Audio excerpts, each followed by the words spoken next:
বলো তো দেখি এটা কিসের বোতল? বুঝে গেছে তো এটা কিসের বোতল? তো তোমরা আবার আমাকে মাতাল ভেবো না, জানো আমি কিন্তু এসব খাই না। আমি আসলে এটা রাস্তার ধার থেকে কুড়িয়ে নিয়ে এসেছি। তো তোমরা তো জানোই যে ফেলে দেওয়া জিনিস দেখলেই আমার মাথায় ক্রিয়েটিভিটি ঘুরতে থাকে, কিছু না কিছু একটা মাথায় চলেই আসে।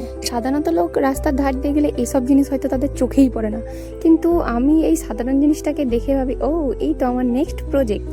তো যাই বলো, আমি যে নেশা করি সেই নেশাকে কিন্তু এইসব জিনিস টক্কর দিতে পারবে না মোটেই।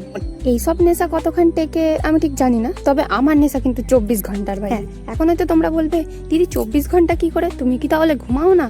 আরে হ্যাঁ ঘুমাই তো, ওই তো মাত্র কয়েক ঘন্টা ঘুমাই, তার মধ্যেও আমার অবচেতন মন ভাবতে থাকে আরে কালকে কি নতুন বানানো যায়। এবারে তো তোমরা বুঝে গেছো যে আমি কোন নেশার কথা বলছি। মানে সারা দিন শান্তি নেই, কিছু না কিছু একটা নতুন কিছু বানিয়েই চলেছি, আবার যেটা বানাচ্ছি তার পরবর্তীতে কি বানাবো সেটাও মাথায় চলছে। কি অবস্থা ভাই, এসবের চক্করে পড়ে আমি তো মাঝে মাঝে নিজের উপর নিজেই বিরক্ত হই। ভগবান জানে আমার বাড়ির লোকগুলো আমায় কি করে সহ্য করে। আসলে কোনো মানুষ যে আমার বাড়িতে আছে আমি তো তাদের অস্তিত্বই টের পাই না।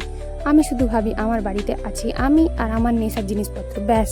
যাই হোক, অনেক তো হলো নিজের কথা, এবার তোমরা বলো দেখি তোমরা কে কে কি কি নেশা করো? তোমাদেরও কি আমার মতো এইরকম কোনো নেশা আছে নাকি? অবশ্যই আমাকে কমেন্টে জানাও। আর হ্যাঁ, আমার এইরকম ভিডিও দেখার জন্য আমার চ্যানেলে কিন্তু সাবস্ক্রাইব করে রেখো। হ্যাঁ, আমার এই ভিডিওটা দেখে দেখে তোমরা কিন্তু একটা কাঁচের বোতল খুঁজে এই জিনিসটাকে রিক্রিয়েট করতে পারো। আর দেখো আমি যেটা করেছি এটাকে বলা হয় বোহো আর্ট।